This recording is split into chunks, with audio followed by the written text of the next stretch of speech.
Yeah, good to go. Hello, everyone. This is Dennis Schultz. I'm the Executive Director for the Blacks in Technology Foundation. Blacks in Technology, if you aren't aware, is an organization that advocates and promotes inclusion and diversity, primarily for Black men and women, but will accommodate all who come. We have free resources, education and training available, and membership is free. So if you have an opportunity and you haven't already, please take a moment to check us out. The URL is foundation.blacksintechnology.net, and you can join for free there. All right. With that, I'm excited to introduce our presenter, Chuka Okonkwo. Chuka is a cybersecurity expert. He's been in the industry for how long, Chuka? Yeah, so for cybersecurity, I've been in cybersecurity for 4 years. Been in IT for 20 years.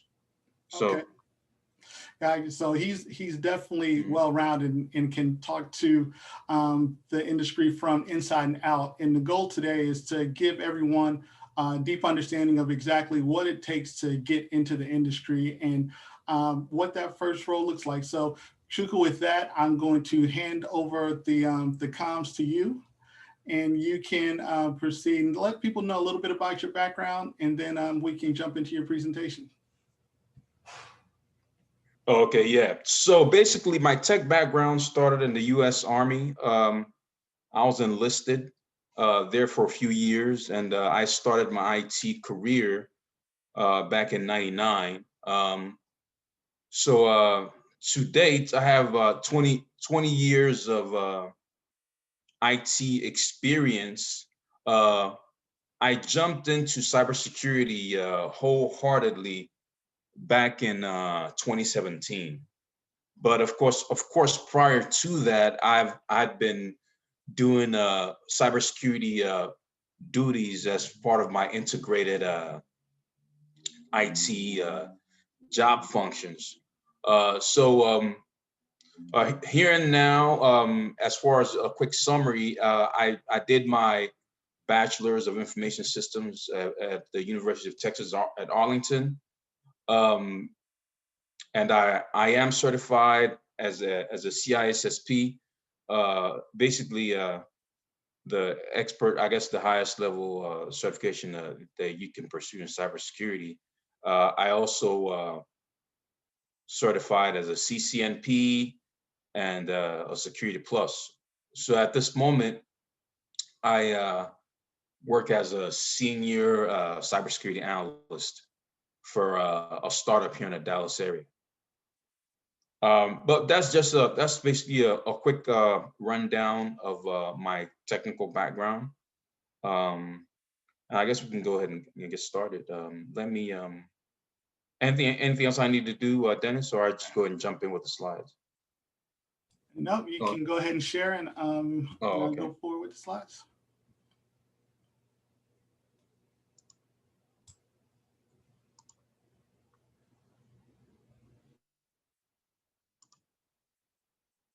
Okay, hit Control L.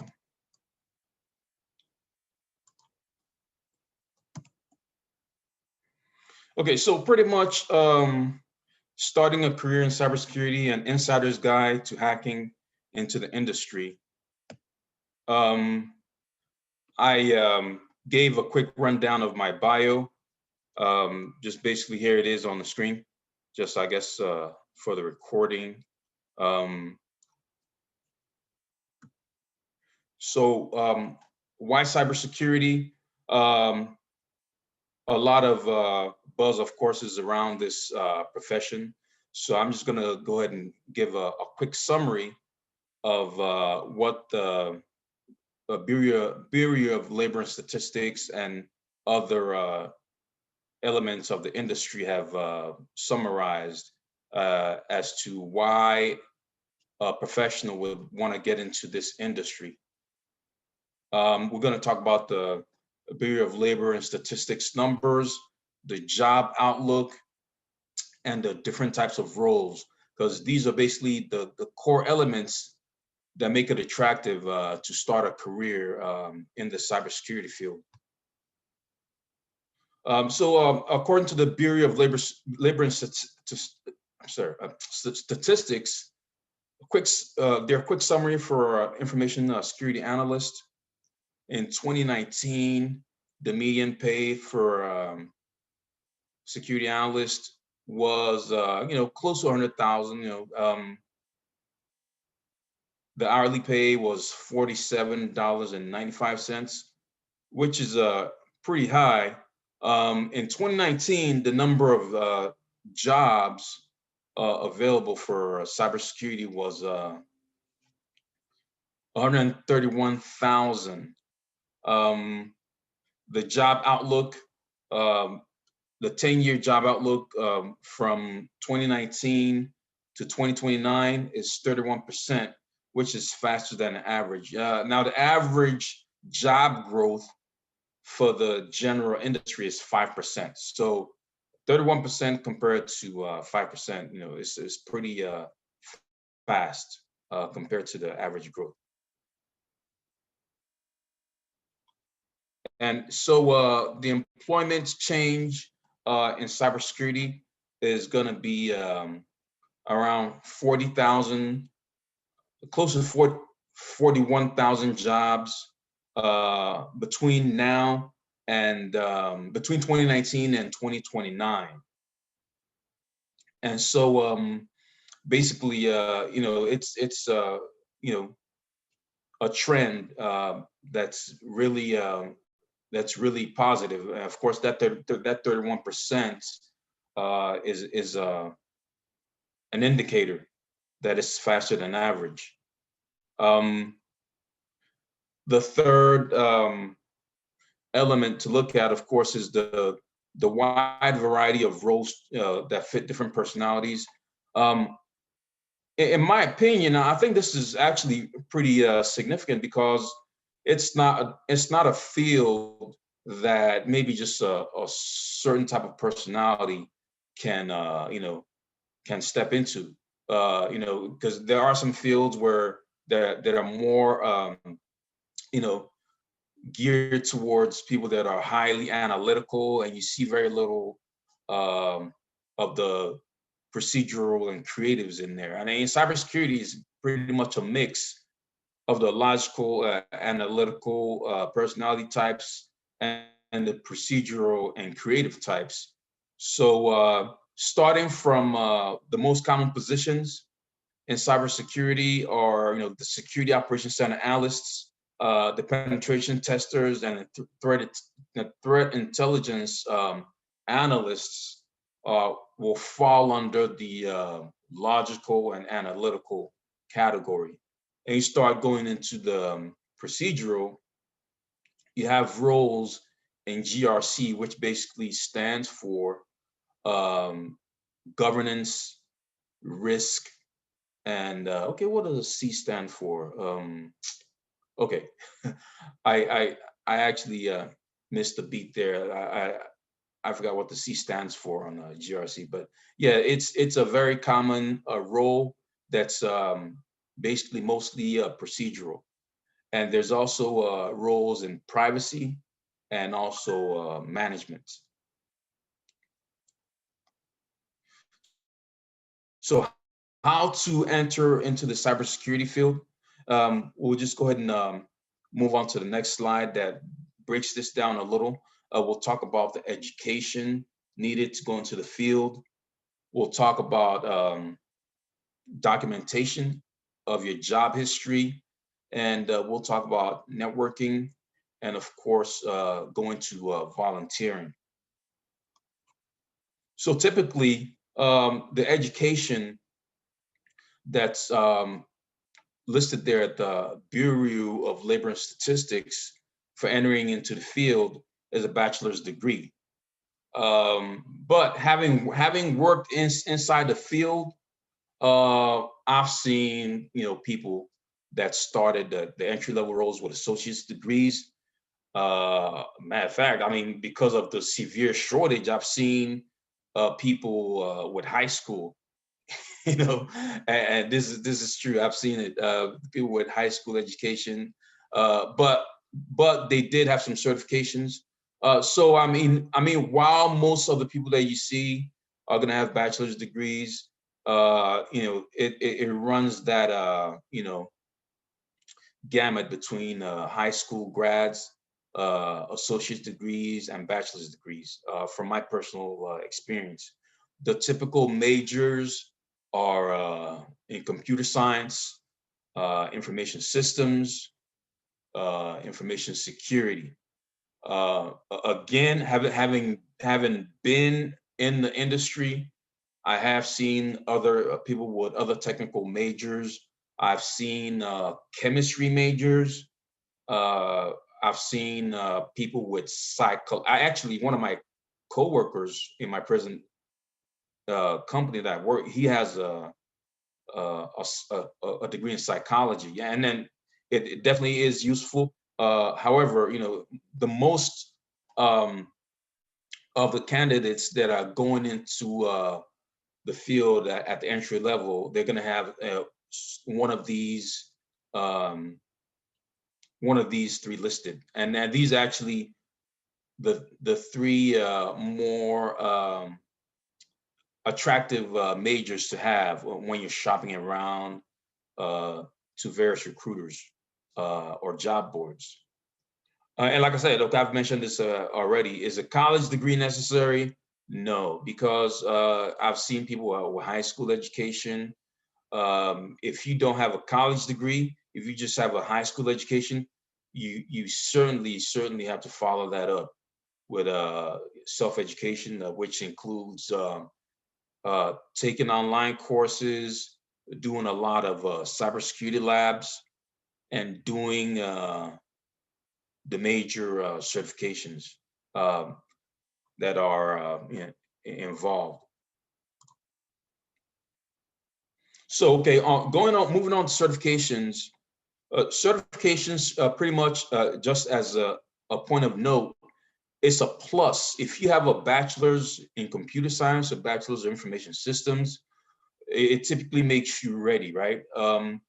However, since you want to be just like any other career field, you want to be as competitive. You want to be the first one called by a recruiter or a manager. You want to definitely get the certifications. The top three certifications that I've seen in the entry level or the Security Plus, the CCNA, and the Network Plus. And you're going to see these also in job descriptions. However, in having been in the field again, some people will have the intermediate certifications, the more intermediate certifications, which is the CEH, the Certified Ethical Hacker, or the CISA. The CISA stands for Cybersecurity Analyst. So that's what the SA is, Security Analyst. But those are intermediate certifications that are a little tougher to get than the Security Plus or the CCNA and the Network Plus. So typically, I know this is not on the slides, but as far as experience is concerned, if you have a bachelor's degree, usually you probably don't need any experience to get started at the entry level. If you have an associate's, that's when experience starts getting more attractive. It will help if you have like 1 or 2 years of general information technology experience. If you have a high school diploma, yeah, then they expect you to have even more experience and training. So yeah, just like you would you're probably familiar with in reading job descriptions. The higher the education, the less experience is expected, but the lower the education, the more experience is typically needed. Okay, so moving forward to additional information on certifications, the resources needed for getting certifications, books I know that's my preferred way to study. And books, they are usually more detailed than tutorial videos. And if you're looking at books on Amazon, the higher the rating, that indicates that that it's a quality study. So if a book has probably about 100 stars, it's definitely more effective than a book with 20 stars. Online courses, even though books are my preference, generally in the general population, online courses are the most popular. Just I guess because of the convenience and because of the availability. And I'll go ahead and break this down. Cybrary.it is a website that's dedicated purely to cybersecurity and nothing else. And so there you would find courses that are more ideal to you if you're just starting out in cybersecurity. You can take courses there for entry level, courses there for intermediate, and courses there that are very, very advanced. It is 100% free. However, they have a premium version which unlocks even more courses. So every now and then they have discounts, and that really helps. But cyber.it, very popular, very powerful, and effective. Udemy.com is also another. And now Udemy, it's what's called an MOOC, basically just a course portal where people with different levels of experience in the industry uh, create a course and post it out there for individuals that are maybe at the entry level trying to get into a career field, or maybe trying to learn a specific skill set. There are a ton of comprehensive cybersecurity courses on Udemy, and you can okay. I have bullet points here. I don't know why I'm going off the top of my head. It is the largest site for online courses. And the beautiful thing about Udemy, it has ratings. Each course has ratings that exist that show you the level of quality for each course. And these courses in Udemy are very affordable.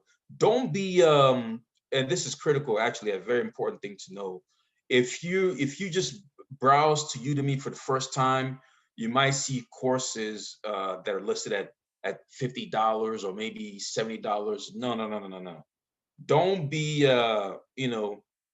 detracted by that, because they offer coupons 95% of the time. So those courses, you can always Google Udemy coupon, and you can get like a 95% off coupon, and it brings down the average cost of those courses to some of them from $11.99 to $20. I've never paid more than $20 for any course on Udemy. Okay, YouTube also is a very, obviously everybody knows YouTube is a very powerful resource. But from what I have observed, YouTube is very effective if you want to zero in on a very specific skill set. Say, for instance, if you're taking a course on cybrary.it or udemy.com, and you really don't understand something like threat analysis or subnetting, for instance, just that one small subject area, well, you can go to YouTube, plug it in. You can type in, subnetting or threat analysis on YouTube, and now YouTube is going to give you an even more variety of selection uh, of different people explaining to you what subnetting is, what threat analysis is.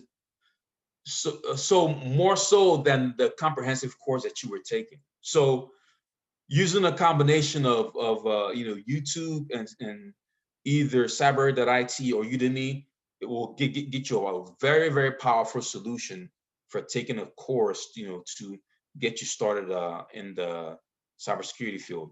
And of course, all these courses or all these portals that I mentioned, you can make your learning even more enriched by doing practical hands-on labs. And these practical hands-on labs, recruiters do look for them, managers do look for them. I know the people recruiting for any of the companies that I've worked for, they've always looked for people that do hands-on labs.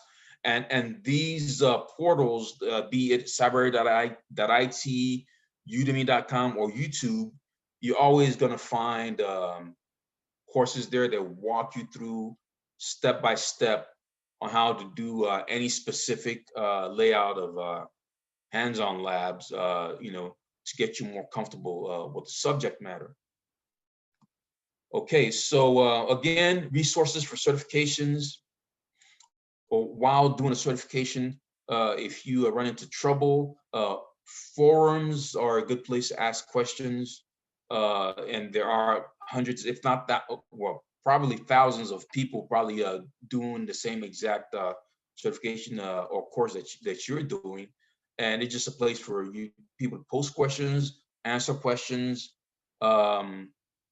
And all this is done anonymously. You have to be worried that maybe your question is too simple or whatever. LinkedIn groups also are a good resource for when taking your certifications. You just go into LinkedIn, type in Security Plus, and you click on groups, and it will show you an availability of LinkedIn groups dedicated for people that are studying for that particular certification. Again, I already I talked about practical hands-on labs already. A lot of them are on cyber.it. A lot of hands-on labs will come with some Udemy courses that walk you through those hands-on scenarios that you need to enrich your course experience. So now we've talked about education, talked about the education side, the knowledge that you need, that you are expected to acquire. Now, after education, you have to take action.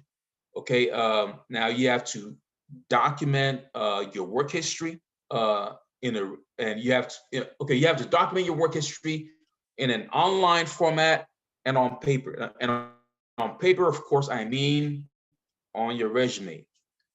Now, probably a good half of resumes that I've looked at for people trying to go into the cybersecurity field,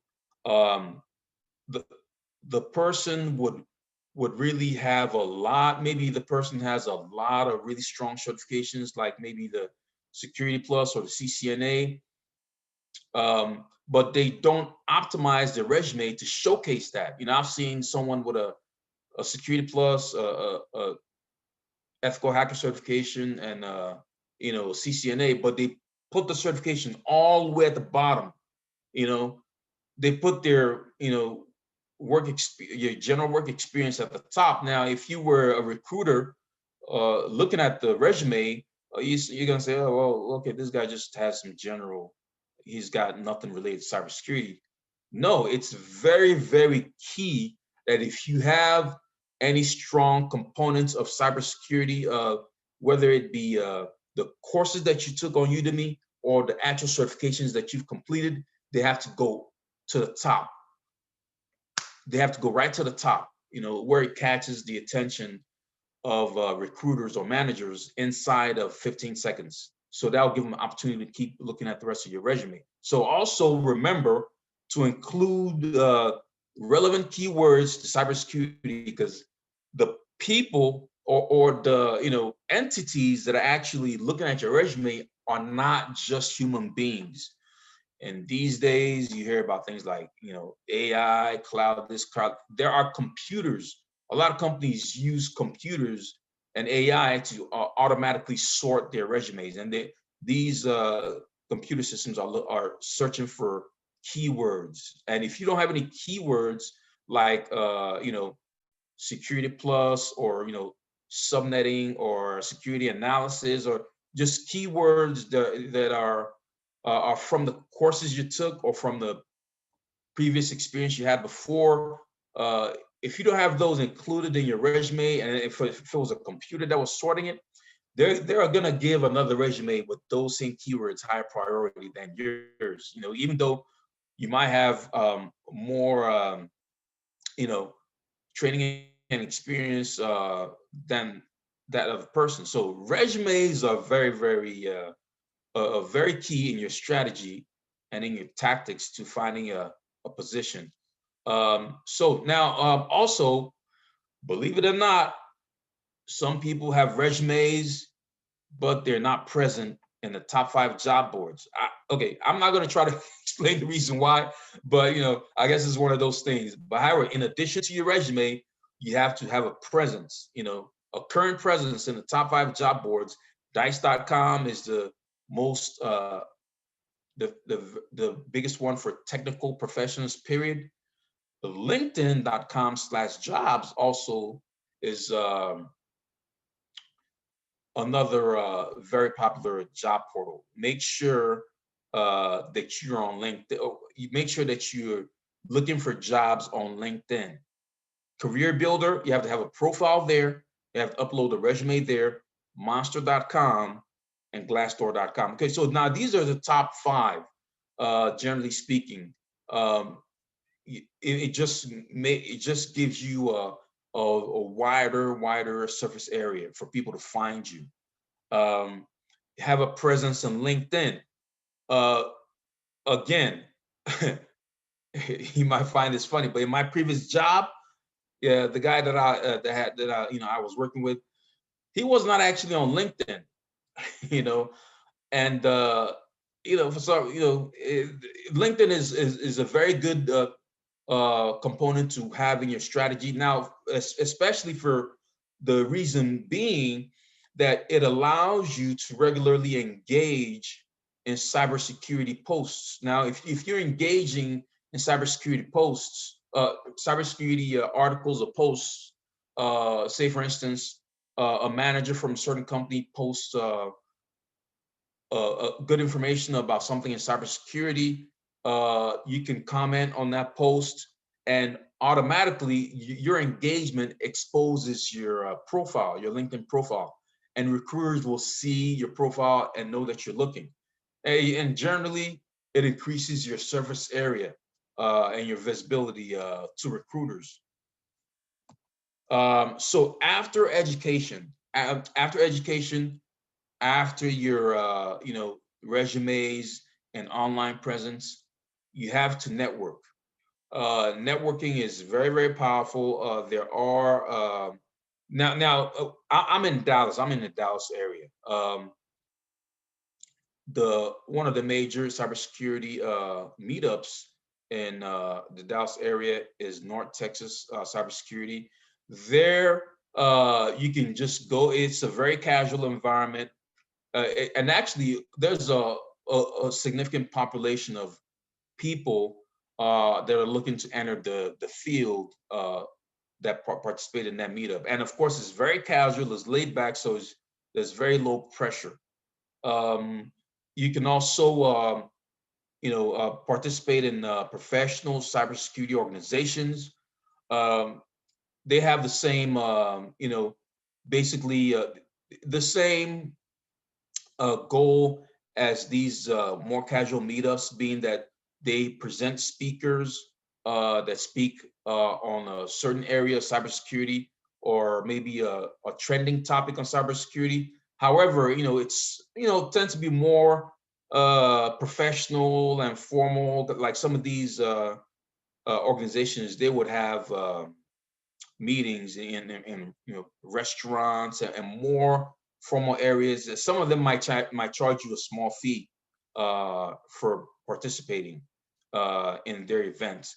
So some of the more popular ones, of course, ISSA, ISC2, and ISACA. I'll just go ahead and go with the vocalization.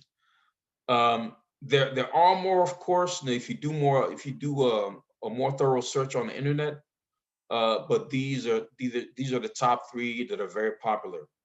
So again, coming back to LinkedIn, You can join cybersecurity groups on LinkedIn. There are dozens and dozens of them.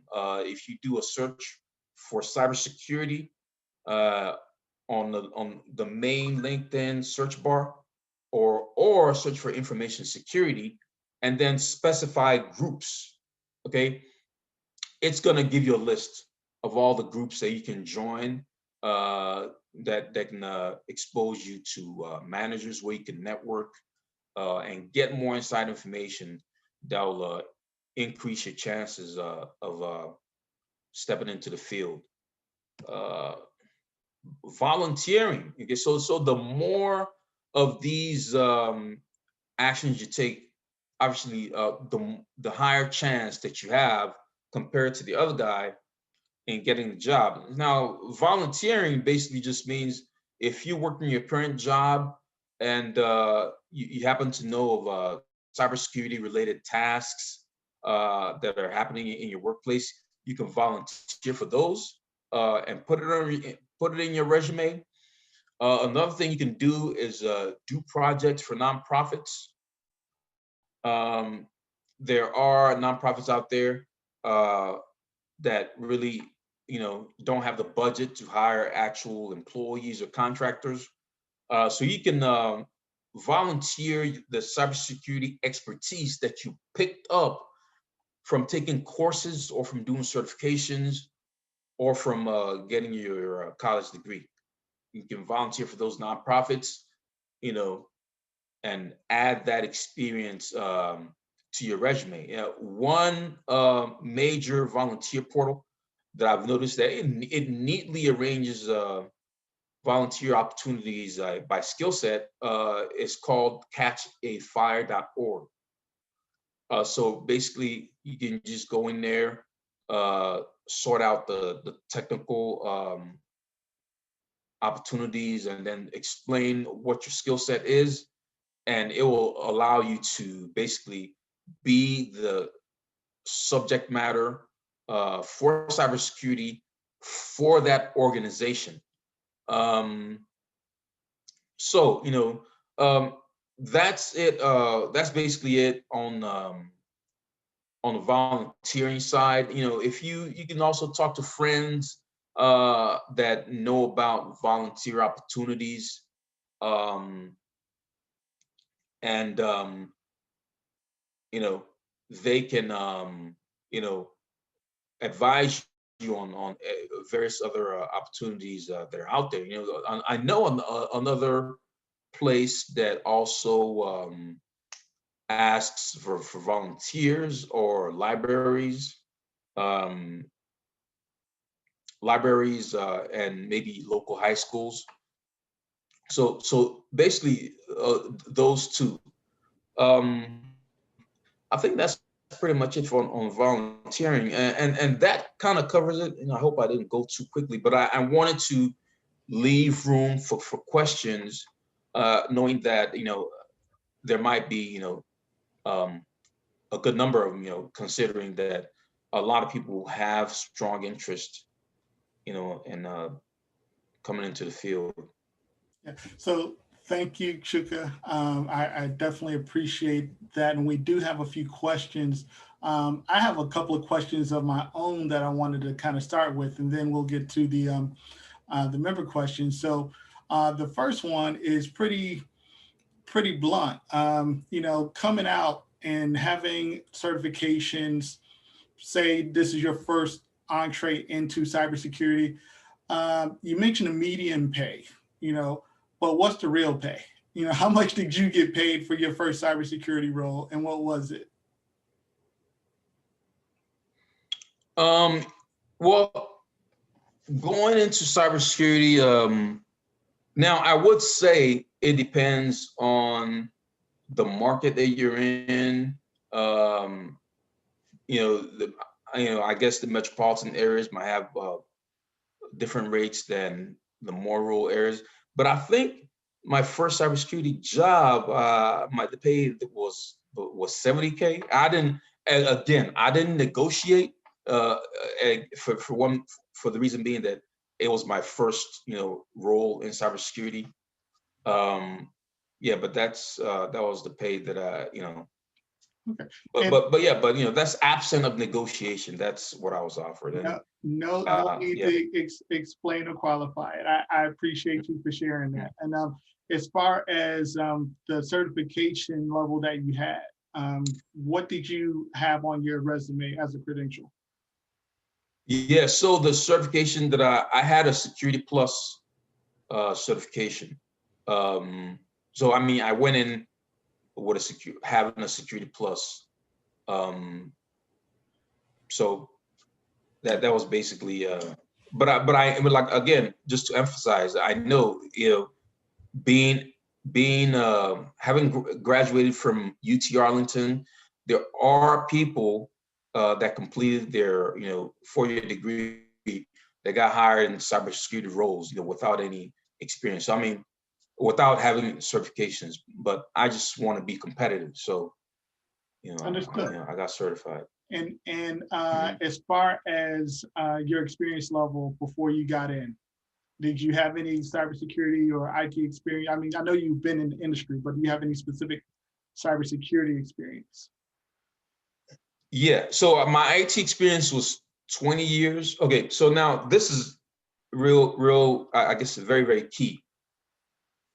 Cybersecurity is always an integrated element of your daily IT role. So, if say, for instance, if you're in a help desk, for instance, or maybe you're a support engineer of some kind, um, your role might not always say cybersecurity analyst, but an integrated function of your role might, maybe one day all you guys are doing that time is looking for malware, viruses, and I know when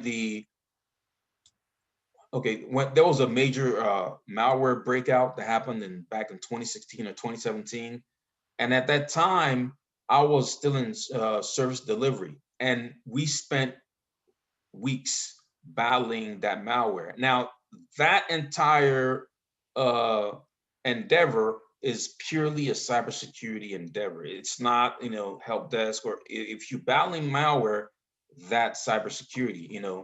If you're updating or changing permissions to a user or a network resource, that is a cybersecurity task. So now it's important that you have to identify and pinpoint all those tasks that all those cybersecurity related tasks that uh, you know did as an integrated role, and then send them up to the top of your of your job description. When you're writing your resume. So when people are reading your resume, they say, okay, you didn't really have um, a dedicated cybersecurity role, but you did engage in cybersecurity activities. So it helps.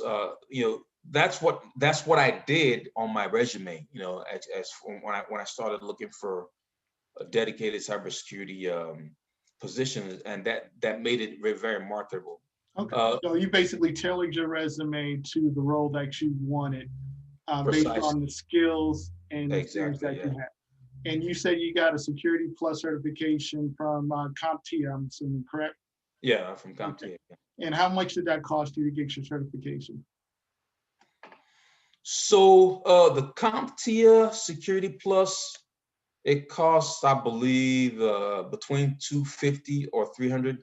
I'm not sure what the exact figure is, but to pay for the actual, certification exam is between somewhere from 250 to 300.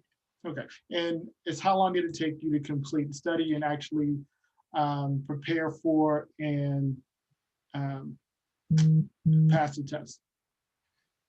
Okay, so to study for it, again, like I said, my preference is books. Now, because books tend to be more detailed, um, and they tend to be more objective. Uh, it took me a month to go through the book, and then circle back around. It took me another 2 weeks to do the practical labs. Um, Oh, okay. This is actually important too. There is a very, very effective strategy to studying for cybersecurity certifications. Now, whether you're doing books or video, okay, you have to read the book or video, number one, and number two, you have to circle back around and do the practice questions in the book and the labs, right, related to that book to the certification. And number three, which is very, very critical and very, very effective, is that you have to acquire, well, I'll just go ahead and say purchase, because 90% of the uh, effective practice tests you have to pay for. You get, pay for a Security Plus practice test or CCNA practice test, whatever certification it is that you're doing. And now that practice test exposes you to the kind of questions that you'll see in the exam, and you will keep taking that practice test over and over and over again until you consistently, and that's the key word, consistently scoring 95% or above. A lot of people that do certifications, they don't do this step. Some people just do the step number one and step number two, and they end up failing the test. But the qualifier that gives you a very good picture that you're going to pass the test or not is if you do those practice exam questions and you're consistently scoring 95% or above. So that's what I did to study for my certification, and that's how I passed it on first try. So it took, yeah, I would say probably 2 months. Just go ahead. It took a month of the reading the book, another 2 weeks of the labs, and another 2 weeks of the practice questions. Gotcha. Did you require any specific hardware, or do you have to upgrade your computer system? I guess what are we looking like, equipment wise, that you would need in order to, study for and get in from a testing perspective? Yeah. So you don't have to buy for most certifications that I've come across. You don't have to buy any extra computer equipment. Because of the state that the computers are in these days, one of the core software that you have to install, of course, is a virtualized environment, which is VirtualBox. VirtualBox actually probably is 80% of what everybody uses, or VMware.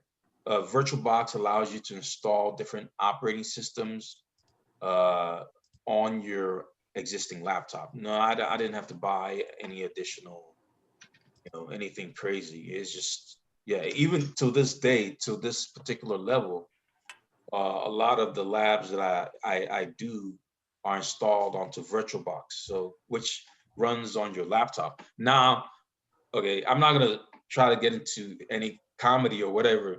If you're using a laptop that's more than 5 years old, okay, VirtualBox is going to have issues running on it. So, make sure it's a computer or a laptop or workstation that's fairly, or that's fairly new, and y'all know what I'm talking about. So if your laptop can go to kindergarten, then it's probably too old. You probably want to upgrade it.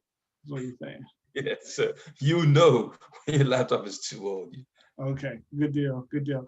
All right, I'm opening up the mic, so if anyone wants to ask a question verbally, they can. If you don't want to ask a question verbally, you can always continue to put it into chat, and we'll just kind of go through them as necessary. But you will have the opportunity to talk if you like. All right. So one of the things that I will mention, just because I have the mic and I can plug it, Blacks in Technology is also one of those resources that you can leverage for both networking and also for resources. So if you are a member, you can join for free, as I mentioned earlier. You can go to the member section. We have resources that will tell you what the entry-level roles are within cybersecurity. There's also a heat map resource where you can go and actually check and see how many jobs are available in your state, what the average pay is, and we also are working with CompTIA to provide resources and discounts for certifications. So if you are interested, there's more resources at Blacks in Technology. So just had to plug that. Any other questions? I have a question. Can you hear me? Yes, Yeah, I sir. can hear you. So, and I know, some of this because I've perused Security Plus books before, but just for those who may be on a call and they might not know, can you go through a little bit of what the Security Plus certification actually provides you, like what the content of it is, what level will you be at once you once you complete, what's some of the knowledge that you gain from getting a Security Plus certification? Okay, so one key thing about the Security Plus, okay, that particular certifications assumes that you've been, in the IT field for a while, for a few years, or that you have some type of, IT train, or that you have some type of IT information systems degree, because what it entails is basically an overview of all the different domains of cybersecurity. It's mostly what you're gonna get there is processes, questions on processes, and that's how to do things, and questions on facts. An example of a fact-based question is what is a firewall? Okay, actually that's a third category. It's processes, definitions, and facts.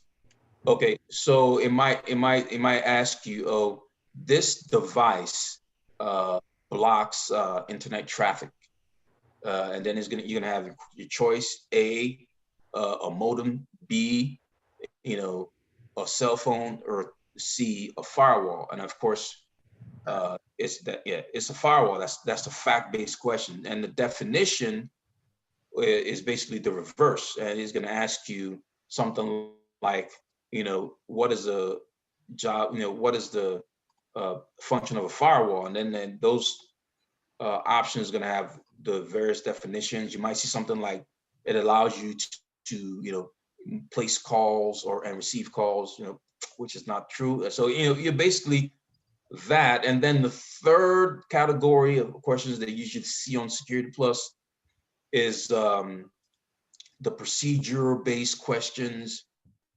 kind of like, and just hypothetically, I'm just going to say hypothetically, a procedure will be something like, how would you install software,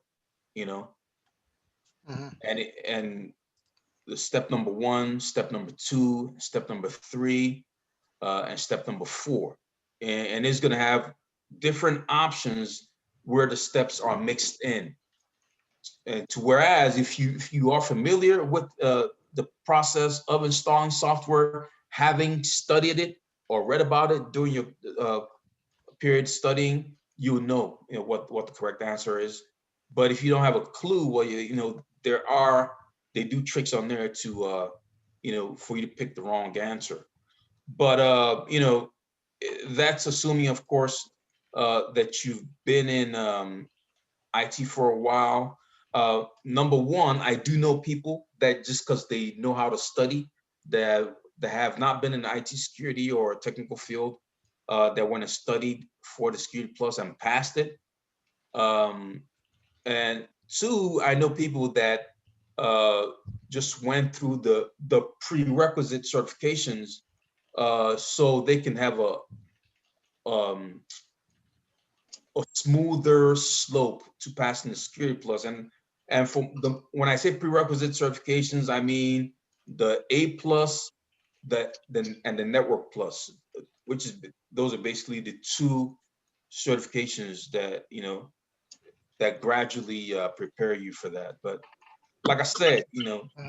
yeah, if you know how to study, it's passable, yeah, We're without we're experience. running low on time, so I want to get to a few more questions, or at least give some opportunities for some other folks to ask some. So anybody else have any questions, either in chat or live? I have a question. Yeah, go ahead, please. I have a question. What is your opinion on cyber boot camps that may be powered by such companies, such as say HackerU or the such, that work up under universities? Okay, I mean the boot camps where you pick up, where you train where you train to pass certifications that help you pass your certifications. Well, the way they may have it is they may have it down that they may have something supplemental, but it'll give you more hands-on working experience, even though, I mean, everything's done pretty much online right now, where you have to do the labs, but they don't align the dates necessarily for the certifications as you go through those sections. That's something optional if you want to do it or not do it.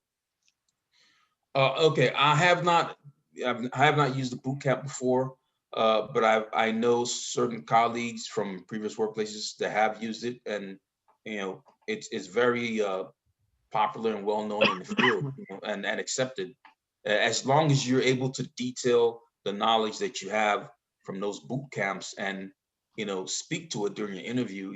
They're from what I've seen, the people that went through the boot camps, they were, it was pretty effective for them. Thank you. Yeah, I have a question. Go ahead. Yeah, so what do you think about platform-specific certifications? Because I mostly deal with Cisco. So what do you think of that? Because I believe Cisco is more, used throughout the industry. So what do you think about that? Yeah, platform. They are, it's good. It's good for, especially when you do the ones that are recognized in the cybersecurity field. The ones that are recognizable for entry-level cybersecurity. Whether it's Cisco or what do you call it? What's the other one? Amazon, Amazon, AWS, Azure. That's yeah, all. but you have to be sure that you're taking the ones that will give you an advantage, versus another platform that it's not as well recognized, in going into the entry level. So, Everything's going towards cloud, so I'm looking for Azure security folks right now. That is true. Mhm. That is true. And if I could add something on the vendor versus non-vendor, like for me, for years, I've been in a all Cisco shop, and I recently went on a new contract that was Juniper. And one of the key things is that the technology is pretty much the same across the board. It's just the functions or certain keystrokes are a little different. So even though if you are a Cisco person or a Juniper person, and you are applying for a job which does not support that, the concepts, how to route, how to implement a firewall, everything is actually the same. It's just the terminology is different. So it really doesn't affect you too much. So that's what I've been able to see recently when people are jumping from one area to another area. True, very true. Yeah. Yeah. So that what he said is definitely good. So it's just make sure, of course, like I said, you're taking the ones that are recognizable. The function is one thing, but if you're looking for a job, if you have something on there that's not recognizable but functions as much, it's not gonna serve the purpose. But if you have something like CCNA, which is probably the entire world recognizes, then you know you're on the right track. Can we get Rainisha's question? I think she was trying to jump in a little bit earlier. You still have a question? Hi, yes. Thank you guys so much for this session. I did tune in a little bit later, but I had a question about, and you may have touched on some of this, but so I've been a help desk manager for a few years, and my question is about transitioning into a cyber role. I've been a help desk manager for a few years, particularly in the education technology space, and I'm currently studying for my Security Plus and my Azure Fundamentals. Yeah. I guess my concern is I had the privilege of working in environments, in large scale environments where I had to just solely focus on,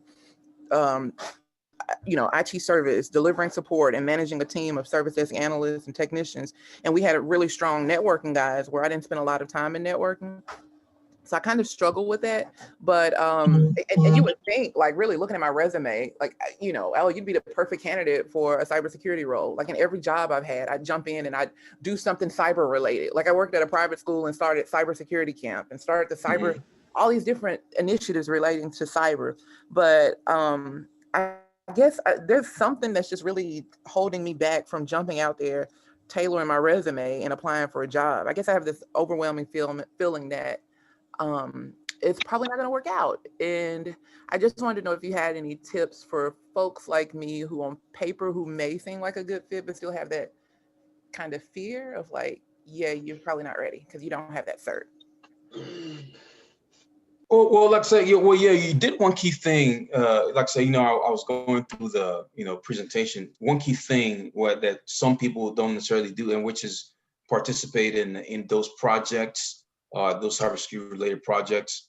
What I would just basically go ahead and do is make sure that you hit all the bullet points from the presentation, like making sure those projects that you participated in are at the top of your resume, and not at the bottom. So as far as the feeling that you're not, don't, that's just the human side of you. The objective fact is, in this field, there's a major shortage. And you having managerial experience and having worked in, you know, cybersecurity projects, those are two big pluses.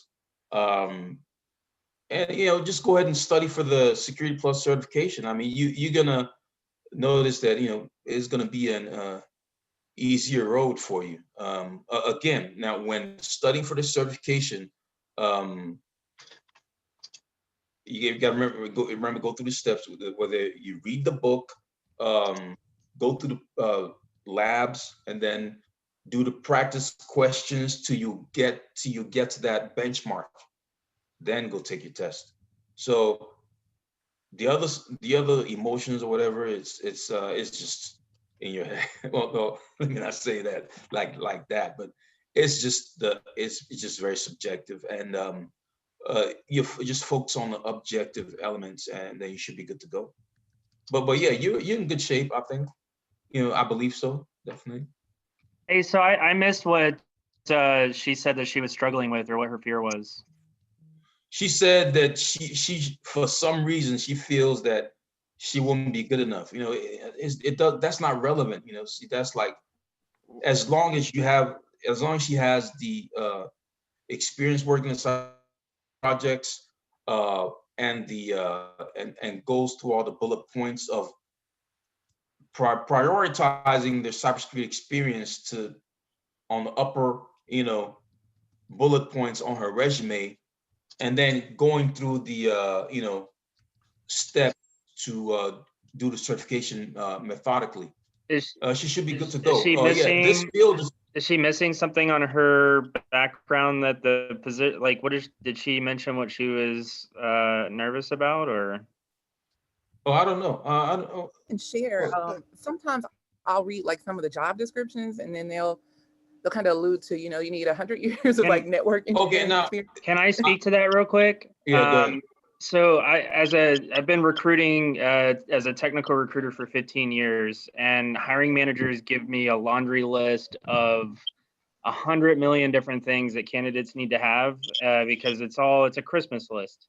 And I just did my diversity and inclusion training, and part of that certification, I learned that women in general, if they don't meet 100% of the requirements, or typically they won't apply. And so lately I've been telling my hiring managers, we're only going to put what's really necessary, and then taking everything else out or making it preferred. You know, so when you look at a job description, just because it says it, like totally go apply, you know, like don't hesitate. And that's why, like they say, statistically men will just apply if they meet 60% or more of the job description. And so they'll have more of a shot of getting the job because they're taking the chance, right? There's nothing that's going to happen to you if you apply and you don't get it. And even if you do apply and you do get it, just remember that no one knows everything. So you may have some Exactly. knowledge that someone that you're working with doesn't have. So you can always gain knowledge. It's something that you just have to have the confidence to do and know that you must get it done. And someone will always be there to help you. And so don't worry about that. Someone will always be there to help you if you're open and asking questions.